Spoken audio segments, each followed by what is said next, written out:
अपनी भी जिंदगी में खुशियों का पल आएगा, अपनी भी जिंदगी में खुशियों का पल आएगा,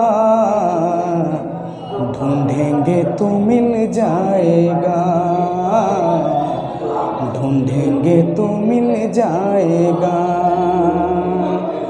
ऐसा फूल बागों में खिला कभी ना, जिसे दर्द कांटों का मिला कभी ना, बस यही बात याद रखना, अपनी भी जिंदगी में खुशियों का पल आएगा, ढूंढेंगे तो मिल जाएगा, ढूंढेंगे तो मिल जाएगा। जी हाँ दोस्तों, यदि आपको भी किसी चीज़ को पाने की ज़रूरत है तो दुनिया में ऐसी कोई चीज़ नहीं है जो ढूंढने से नहीं मिलता है। तो हाँ दोस्तों, मैंने आपको बताया था कि मैं पिछली क्लास में क्लास 10th की जो ट्रिग्नोमेट्री चैप्टर लेकर आया हूँ, यह हमारा आज का जो वीडियो होगा वह सेकेंड वीडियो होगा।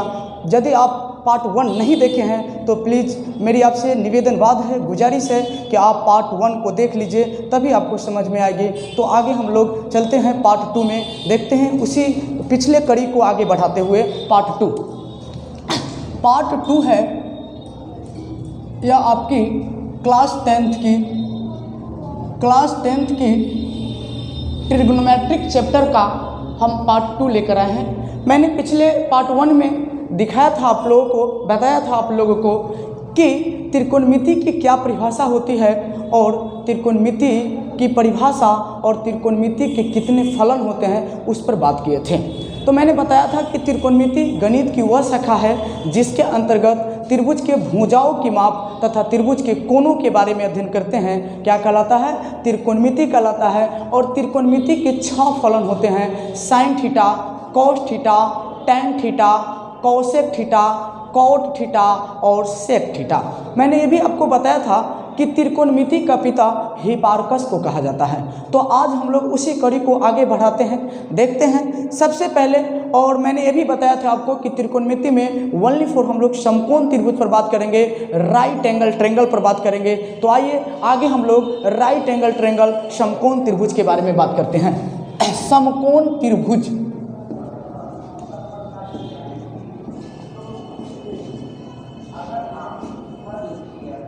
समकोण त्रिभुज जिसको इंग्लिश में राइट एंगल ट्रायंगल बोलते हैं, राइट एंगल ट्रायंगल,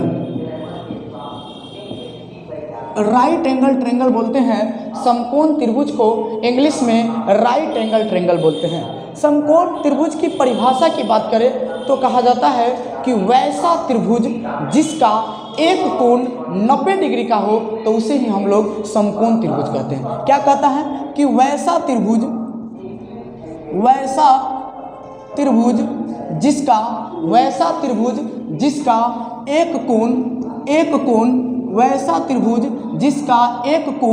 90 डिग्री का हो, 90 डिग्री का हो, समकोण त्रिभुज कहलाता है। कौन त्रिभुज कहलाता है? समकोण त्रिभुज कहलाता है।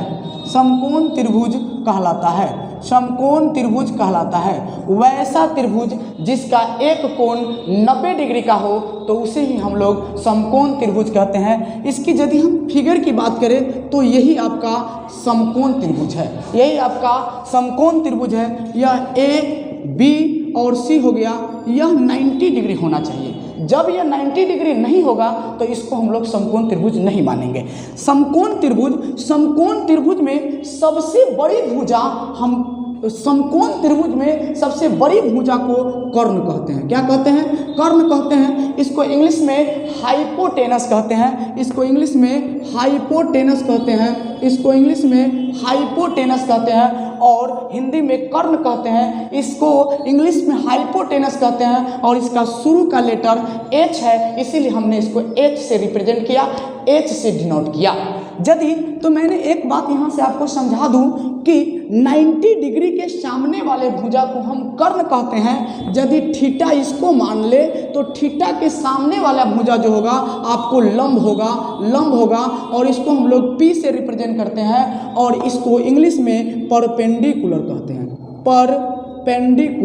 परपेंडिकुलर कहते हैं। और जो आपका देखिए सोया हुआ लाइन है, इस लाइन को हम लोग आधार बोलते हैं। क्या बोलते हैं? आधार बोलते हैं। इसको इंग्लिश की बात करें तो बेस, इसका शुरू का अक्षर B है, इसीलिए इसको हम लोग स्मॉल b से रिप्रेजेंट करते हैं। तो मैं फिर से आपको बता दूं कि समकोण त्रिभुज, इंग्लिश में राइट एंगल ट्रायंगल कहते हैं, वैसा त्रिभुज जिसका एक कोण वैसा त्रिभुज जिसका एक कोण वैसा त्रिभुज जिसका एक कोण 90 डिग्री का हो समकोण त्रिभुज कहलाता है। वैसा त्रिभुज जिसका एक कोण 90 डिग्री का हो तो उसे ही हम लोग समकोण त्रिभुज कहते हैं। समकोण त्रिभुज का मैंने आपको फिगर दिखा दिया कि यही एक समकोण त्रिभुज है, यह एक 90 डिग्री है और यह दोनों का योग 90 होना चाहिए और यह अकेला 90 डिग्री होगा। तो आप ये भी जानते होइएगा कि त्रिभुज के तीनों कोणों का योग 180 डिग्री होता है। इसको यदि हमने थीटा माना तो थीटा के सामने वाला भुजा को लंब कहते हैं, 90 के सामने वाला भुजा को कर्ण कहते हैं और जो बच गया उसी को हम लोग आधार कहते हैं। यदि इसी फिगर को इसको उल्टा दे तो क्या हो जाएगा? इसको यानी कहने का मतलब कि यदि PQR एक समकोण त्रिभुज है, PQR एक समकोण त्रिभुज है और यह एक 90 डिग्री है और थीटा यहाँ पर आ गया तो थीटा के सामने ने इसमें भी बताया कि थीटा के सामने वाला भुजा को लंब कहते हैं। तो भाई इसमें थीटा यहाँ आ गया है तो थीटा के सामने वाला भुजा लंब ही हो जाएगा और ये तो कर्ण रहबे करेगा और यह क्या हो जाएगा? आधार हो जाएगा।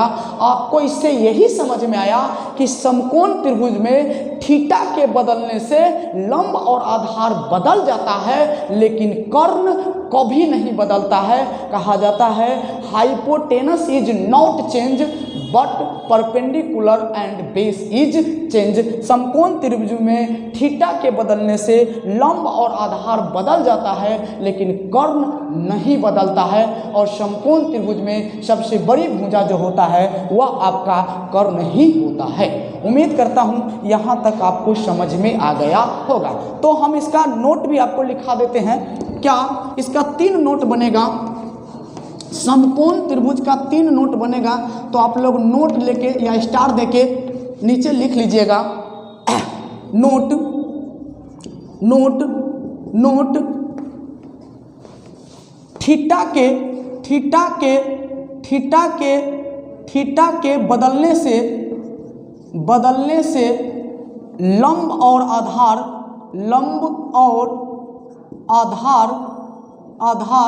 बदल जाता है।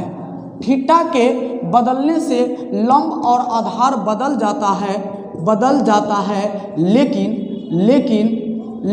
कर्ण कभी नहीं बदलता है।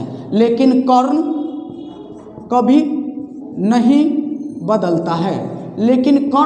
नहीं बदलता है। और दूसरा नोट में आप लोग लिखिएगा कि समकोण त्रिभुज में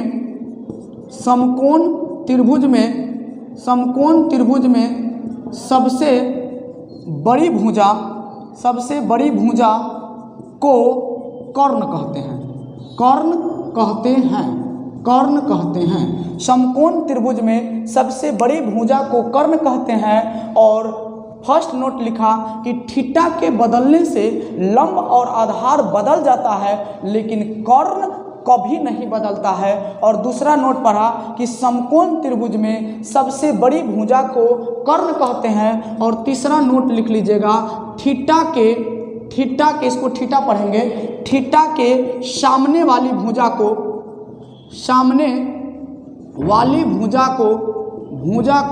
थीटा के सामने वाली भुजा को लंब कहते हैं। और 90 डिग्री के सामने वाली भुजा को 90 डिग्री के सामने वाली भुजा को कर्ण कहते हैं। क्या कहते हैं? कर्ण कहते हैं। थीटा के सामने वाली भुजा को लंब कहते हैं और 90 डिग्री के सामने वाली भुजा को कर्ण कहते हैं। थीटा के सामने वाली भुजा को लंब कहते हैं और 90 डिग्री के सामने वाली भुजा को कर्ण कहते हैं। कर्ण कभी नहीं बदलता है जबकि लंब और आधार बदल जाता है। उम्मीद करूंगा कि यहाँ तक आपको समझ में आ गया होगा। इसको हम ज़रा रफ करते हैं। अब आगे चलते हैं। यदि समकोण त्रिभुज में लंब, आधार और कर्ण आपको पता हो गया तो यहाँ से एक वैज्ञानिक था पाइथागोरस। क्या नाम था? पाइथागोरस के अनुसार पाइथागोरस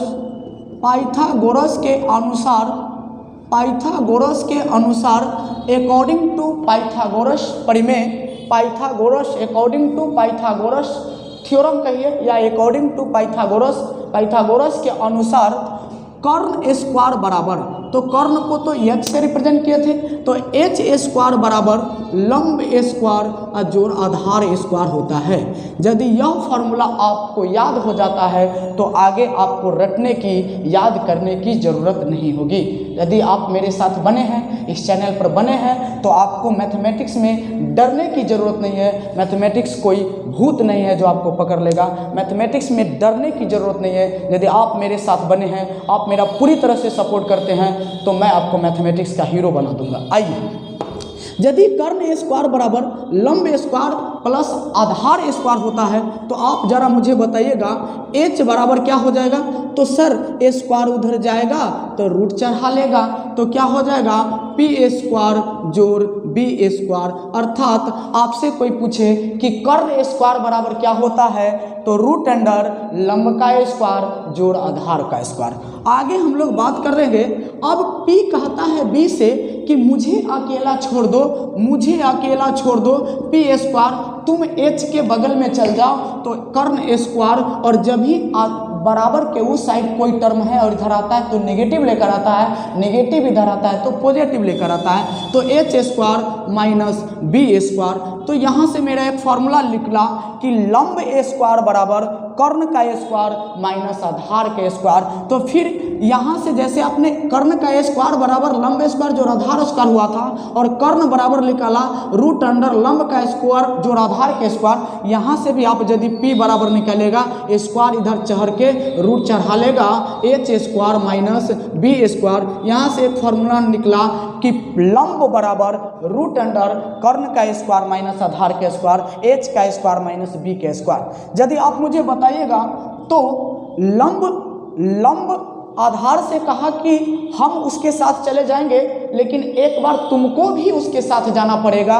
तो अब कहा कि हम रोकेंगे और तुमको जाना पड़ेगा, तो आधार स्क्वायर बराबर यहाँ से निकालेंगे तो हो जाएगा h का स्क्वायर माइनस p का स्क्वायर। यदि आप मुझे बताइएगा यहाँ से b बराबर यदि हम निकालेंगे तो रूट अंडर h का स्क्वायर माइनस p का स्क्वायर, यही तो होगा। यदि आप मुझे बताइए यह फॉर्मूला यदि आपको याद है तो क्या यह 5 फॉर्मूला आप निकाल लेंगे?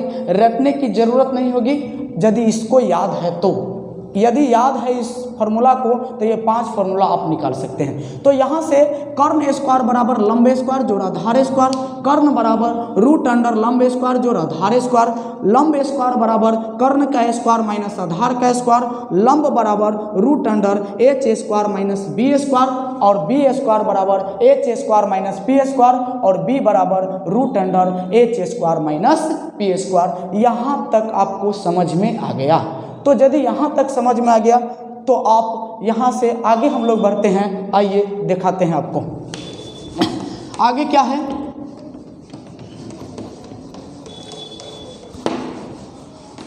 आगे एक फार्मूला आपको याद करना है कि साइन थीटा एक ट्रिक मैं आपको यहाँ से बता दूं कैसे याद करेंगे इसको। ट्रिक है यहाँ से एक फार्मूला आप याद कीजिएगा, साइन थीटा बराबर p बटा h, साइन थीटा बराबर p बटा h, अर्थात लंब बटा कर्ण होता है, लंब बटा कर्ण होता है। यहाँ से यदि आप cos थीटा निकालेंगे तो cos थीटा बराबर b बटा h होता है, अर्थात आधार बटा कर्ण होता है। अगला यहाँ से यदि आप tan थीटा निकालेंगे तो tan थीटा बराबर P बटा B होता है, यहाँ लंब बटा आधार हो जाएगा। जब हमको ये तीनों फार्मूला याद है तो वो 3 फार्मूला आप निकाल सकते हैं। क्यों? क्योंकि आपको पता है साइन थीटा का रेसिप्रोकल, साइन थीटा का इनवर्स उल्टा जो होता है कॉसेक थीटा होता है। तो कॉसेक थीटा, तो यहाँ P बटा H है साइन थीटा, तो कॉसेक थीटा क्या हो जाएगा? H बटा P हो जाएगा, अर्थात कर्ण बटा लंब हो जाएगा, कर्ण बटा लंब हो जाएगा। अगला कॉस थीटा का उल्टा सेक थीटा होता है, सेक थीटा बराबर H बटा B हो जाएगा, अर्थात कर्ण बटा आधार हो जाएगा। अगला tan थीटा का उल्टा cot theta, tan theta P बटा B होता है, तो कॉट थीटा B बटा P हो जाएगा, अर्थात आधार बटा लंब हो जाएगा।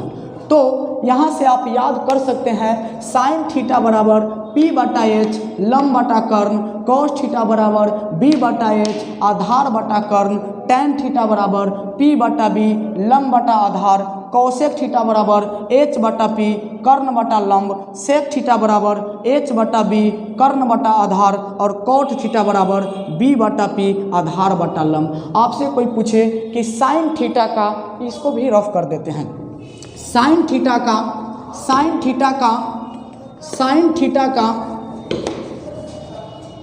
साइन थीटा का उल्टा क्या होता है?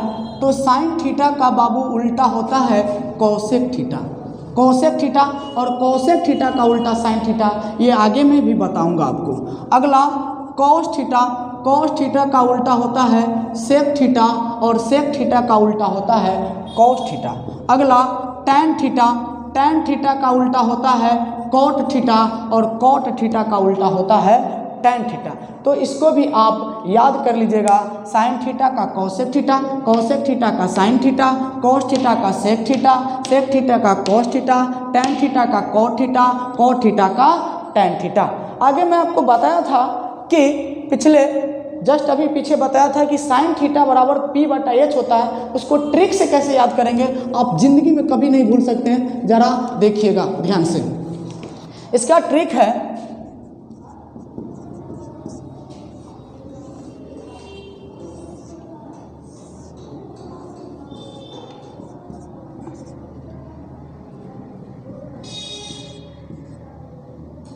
हाँ यहाँ पे sine theta, cos theta, tan theta, cosec theta, sec theta और यहाँ पर कॉट थीटा। ये क्या मतलब है P B B H H B का? यहाँ कहता है हिंदी में पंडित बद्री प्रसाद हर हर बोले, हर हर बोले, पंडित बद्री प्रसाद हर हर बोले। पंडित P से पंडित, B से बद्री, प्रसाद P से प्रसाद, हर H से हर, H से हर, B से बोले। पंडित बद्री प्रसाद हर हर बोले। मैंने बताया था कि साइन थीटा का P बटा H होता है, कॉस थीटा का B बटा H होता है, tan थीटा का P बटा B होता है, कॉसेक थीटा का H बटा P होता है, सेक थीटा का H बटा B होता है, कॉट थीटा का B बटा P होता है। यहाँ से यह ट्रिक है, यदि आप इसको याद रखते हैं आसानी वे में इसको याद कर सकते हैं। अगला आप जानते होइएगा एक होता है लाल बटा काका, लाल बटा काका, लाल बटा काका का मतलब हो गया L से, L से, L से लंब और K से कर्ण, A से आधार, K से कर्ण, L से लंब और A से आधार। यहाँ साइन थीटा होगा तो साइन थीटा लंब बटा कर्ण होता है, यहाँ हो जाएगा कॉस थीटा आधार बटा कर्ण होता है, यहाँ होगा tan थीटा लंब बटा आधार होता है। इसी तरह से यहाँ हो जाएगा कॉसेक थीटा, कॉसेक थीटा कर्ण बटा लंब होता है, यहाँ हो जाएगा सेक थीटा तो कर्ण बटा आधार हो जाएगा, कर्ण बटा आधार हो जाएगा, यहाँ हो जाएगा आपका कॉट थीटा आधार बटा लंब हो जाएगा। तो ये दोनों ट्रिक आप याद कर सकते हैं। तो आज की क्लास हम यहीं पर रखते हैं। यदि मेरा चैनल आपको पसंद आता है, मेरा पढ़ाई आपको यदि पसंद आता है तो प्लीज़ आप लोगों से हाथ जोड़कर विनती है कि मेरे इस चैनल को प्लीज़ आप सब्सक्राइब करें अपने दोस्तों के साथ शेयर करें और मेरे चैनल को ज़्यादा से ज़्यादा लोगों के साथ आप लोगों को बताएं, ताकि जो भी स्टूडेंट गरीब से गरीब स्टूडेंट है जो कि कोचिंग में फ़ी देकर नहीं पढ़ सकते हैं वो मेरे चैनल पर आकर पढ़ सकते हैं। तो आप सभी को मनोज मैथ्स चैनल में हार्दिक अभिनंदन है, स्वागत है। फिर इसके साथ फिर मिलेंगे, तो तब तक के लिए जय हिंद जय भारत। कहा जाता है कि इंसानियत इंसान को इंसान बना देती है, कामयाबी हर मुश्किल काम को आसान बना देती है। इंसानियत इंसान को इंसान बना देती है, कामयाबी हर मुश्किल काम को आसान बना देती है। लोग यूं ही नहीं जाते मंदिर में पूजा करने के लिए, लोग यूं ही नहीं जाते मंदिर में पूजा करने के लिए, क्योंकि आस्था ही पत्थर को भगवान बना देती है, क्योंकि आस्था ही पत्थर को भगवान बना देती है। तो तब तक के लिए गुड बाय, फिर मिलेंगे अगली वीडियो में। जय हिंद जय भारत।